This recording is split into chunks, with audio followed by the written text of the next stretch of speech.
So hello and welcome to Fifa foods. कैसे हैं आप सब? आई होप आप सब बढ़िया होंगे।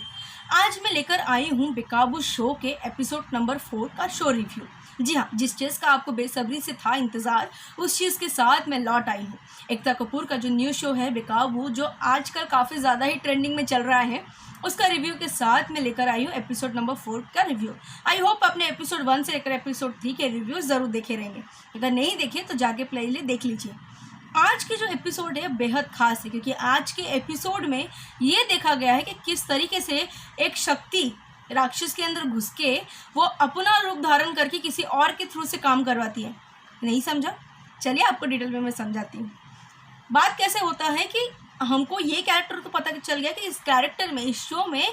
कुछ मेन कैरेक्टर्स हैं। पहले जो एपिसोड में हम लोग ने देखा, जो कि 2 कैरेक्टर थे, परी देवली का जो परिलोक की रहती है, और राक्षस दुनिया का रहता है प्रेम, जो प्रथम है, जिसका नाम है वो, जो प्रेम का एक प्रतीक दिखा के दोनों के बीच में प्यार होता है। इसके साथ साथ प्रथम का एक भाई रहता है जिसका नाम होता है अगस्त, जो कि राक्षसी दुनिया के भाई बहन रहते हैं, जो कि पृथ्वी लोक पे अपना राज जमा के बैठे रहते हैं। ठीक है, अभी जो न्यू कैरेक्टर्स का नाम मैं आपको सामने लेने जाऊंगी वो नाम है हरनव, जो उसका मैंने पहले ही जिक्र कर चुकी हूँ एपिसोड 2, एपिसोड 3 में। आज के एपिसोड टोटली हरनव के ऊपर होने वाला है, बेला के ऊपर होने वाला है। हरनव, बेला, यामिनी, आदि, मलिका। जी हाँ, ये 5 नाम है जो आज के इस शो में हाईलाइट हुए हैं। किस तरीके से क्या है शो का पूरा डिटेल्स मैं आपको बता रही हूँ। हरनव जो अपने डैड के लिए, अपने डैड का गुजर जाने के बाद से वो बैठ के रोता रहता है और इस इंतज़ार में रहता है कि पापा आप मुझे कुछ तो आइडिया दे दो, कुछ तो बता दो कि मैं कैसे खुद को संभालूं, क्योंकि बुआ बहुत अच्छी है। बुआ इन द सेंस यामिनी, जो प्रथम और अगस्त की बहन है, वो बोले बुआ अच्छी है, लेकिन हरना को ये नहीं पता रहता है कि उसकी बुआ कितनी चालाक है, कितनी शातिर है। जहाँ बेला सोचती है कि उसको परिलोक के सपने बार बार क्यों आते हैं, और जहाँ मैंने कल ये चीज़ को रिवील कर दिया था कि बेला जान चुकी है उसको जिस इंसान के सपने आते हैं, उसको जिस चीज़ों के सपने आते हैं, ये कोई मामूली सपना नहीं है, बल्कि उसको क्लियर हो चुका है कि उसके सपने में जो परी आती है उस परी का चेहरा क्या है, और उसके सपने में जो राक्षस आता है जिसको परी से प्यार होता है उसका शक्ल क्या है। यानी कि प्रथम और परी देवलिका का शक्ल बेला के सामने क्लियर आ चुका है, और जिसके मारे बेला अपनी नींद से उड़ जाती है।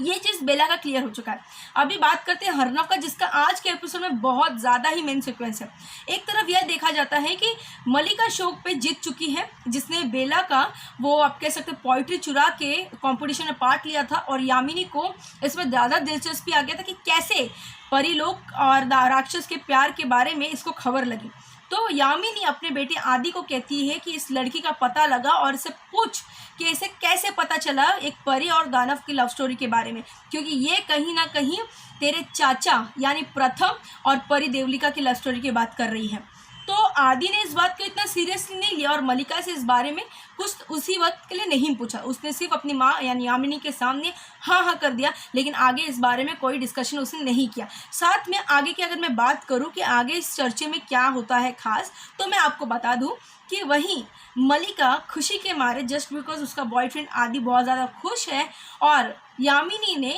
मलिका को और आदि को ये कहा है कि तुम लोग आज रात में हमारे घर पे हो रही पार्टी में ज़रूर शामिल होना, और आदि को कहा है कि इस मलिका को डेफिनेटली लेकर आना, क्योंकि कहीं ना कहीं यामिनी जान चुकी है कि आदि कहीं ना कहीं थोड़ा बहुत प्यार करने लगा है मलिका से, उसकी क्रश है मलिका। इसके साथ साथ हमने ये भी देखा है कि हरनव भी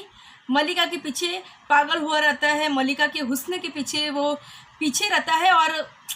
आगे तो नहीं आ पाएगा क्योंकि मलिका करती है आदि से प्यार, लेकिन हरनव भी कहीं ना कहीं थोड़ा बहुत अट्रैक्शन दिखा रहा है मलिका की ओर, लेकिन मलिका उसे भाव भी नहीं देती, मलिका सिर्फ उसको यूज़ कर रही है। इस बीच एक खबर, इस लाइन में एक और सीक्वेंस आ जाता है। मलिका अपने न्यू कार के साथ कॉलेज के बाहर स्पॉट होती है, जहाँ पे उसने बेला को बोलती है कि तू आजा मेरी गाड़ी पे बैठ, मेरे डैड ने मुझे न्यू कार गिफ्ट की है, मैं तुझे तेरे घर तक भी ड्रॉप कर दूँगी, इसके साथ साथ हम लोग बातें भी कर लेंगे। और बेला को वो इसलिए ये सब चीज़ें कहती है क्योंकि बेला ने उसको अपना पॉइंट दे दिया था, जिस वजह से मलिका उस कंपटीशन की विनर बन गई थी। इसके साथ साथ एक और खबर और एक और बड़ी बात जो मलिका के थ्रू से पता चली है, मतलब मलिका के जिस सीक्वेंस में पता चला, दैट इज़ कि मलिका ड्रिंक की हुई थी और ड्रिंक की हालत में वो गाड़ी चला रही थी, और इस बीच कॉलेज का एक राउंड लगाते लगाते उसने उस स्टैचू को गिरा दिया, जो स्टैचू का जो आइडॉल का स्तंभ कहीं ना कहीं हरनव के डैड थे। जी हाँ, अगस्त के नाम पे और अगस्त का एक पुतला बना के वो स्तंभ खड़ा किया गया था, जो कि अगस्त का था, जो कि हरनव के डैड का था। तो उस वजह से ये चीज़ सामने आया था और वो पुतला गिरा था। तो हरनव को इस बात का बहुत बुरा लगा कि ये चीज़ करने वाला कोई और नहीं बल्कि मलिका ही है।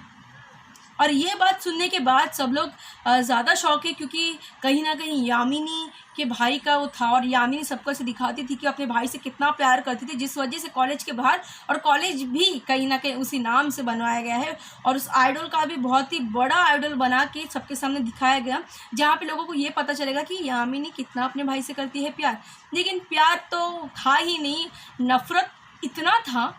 कि प्यार को भी कट कर दिया, भाई बहन का पवित्र रिश्ता को भी यामिनी ने ख़त्म कर दिया। कहीं ना कहीं ये देखा जाता है कि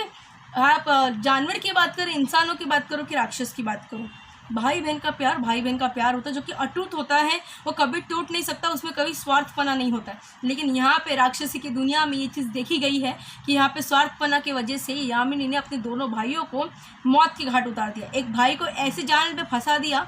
कि वो खुद परी के हाथों से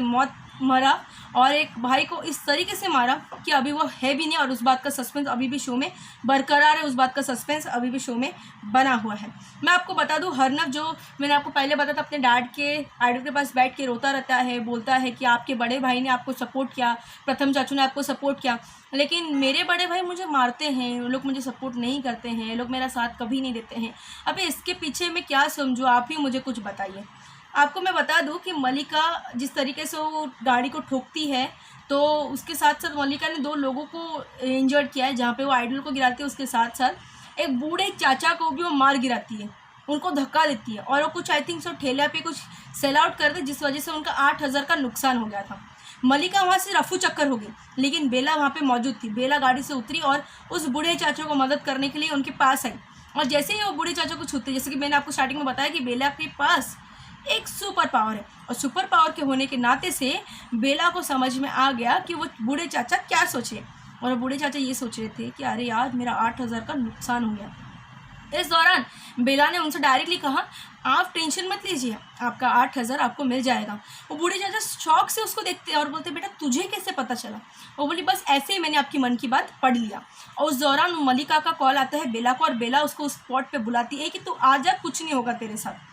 और वो तो है कि उस बूढ़े चाचा का सारा चीज़ें मलिका सॉल्व आउट कर देगी, क्योंकि वो रईस औरत की बेटी है ऐसे शो में। इसके साथ साथ ये देखा गया है कि पार्टी का सीक्वेंस आने से पहले ही ये यानी कि जो बेला की जो बेस्ट फ्रेंड है अनीता, इसका एक वीडियो सामने आ रहा है, जहाँ पे ये दिखा रही है कि एक जंगल के रास्ते से वो शॉर्टकट मार के घर जा रही थी। इस दौरान कुछ जानवर उसको ऐसे दिखे, लेकिन जो इसने इंसानी वेश में धारण किए थे, इंसानी अवतार में थे, लेकिन वो जानवर थे, और उन्होंने कुछ इस तरीके से उसके ऊपर हमला किया, इस तरीके से उसको अपने काबू में करने की कोशिश किया, जिस चीज़ से वो काफ़ी डर गई है। और ये बात सामने आने के बाद से बेला डर गई थी, और बेला ने कहीं ना कहीं सोच लिया कि मेरे सपने में भी राक्षस आता है, और क्या सही में धरती लोक पे राक्षस होते हैं। और जब भी ये बात आप कह सकते हो यामिनी के असिस्टेंट को पता चलता है, जो कि राक्षस का असिस्टेंट है, आप सोचो यामिनी का असिस्टेंट है, ये जो बेला और अनिता का बात सुन लेता है, वो फटक से आके यामिनी को इन्फॉर्म करता है कि मैम आपकी पीठ पीछे ऐसी बातें चल रही हैं और लोगों को कहीं ना कहीं कानो खबर हो रहा है। यामिनी डर जाती है और अपने बच्चों को बुला के वो बोलती है कि पुलिस इस बात का पता करे, और लड़की काबू में नहीं है, वो लड़की चारों ओर बात फैला रही है, जिस वजह से पुलिस इन्वेस्टिगेशन करते पे उठ पड़ी है। एक काम करो, उस लड़की को आज ही मार गिराओ, किसी भी हालत में वो गायब होनी चाहिए। ये बात यामिनी अपने बेटे से कहती है, और आदि मुंडी हिलाते हुए नज़र आता है और उससे माँ को ये कहता है कि ठीक है आज ये काम हो जाएगा, लेकिन वो इस काम में असफल होते हैं। आज के एपिसोड में ऐसा ही दिखा है कि वो इस काम में असफल होते हैं। लेकिन एक और चीज़ जो यहाँ पे सामने आता है, दैट इज़ दी हरनव को कहीं ना कहीं जब वो आइडल गिरा देता है, हरनव को पहले से ही कहीं ना कहीं शक हुआ था कि आइडल के अंदर कोई तो है जो आवाज़ निकाल रहा है, जिसने ठोका है। तो हरनव ऐसा वेट कर रहा होता है कि कौन है और इतने सालों तक जिंदा कैसे है। आदि ने जब आदि को ये बात पता चला कि हरनव कहीं ना कहीं मलिका से प्यार करता है, मलिका को पसंद करता है, और आदि का खुद का भाई भी मलिका के पीछे पड़ा हुआ था, लेकिन आदि के खुद के भाई ने मलिका के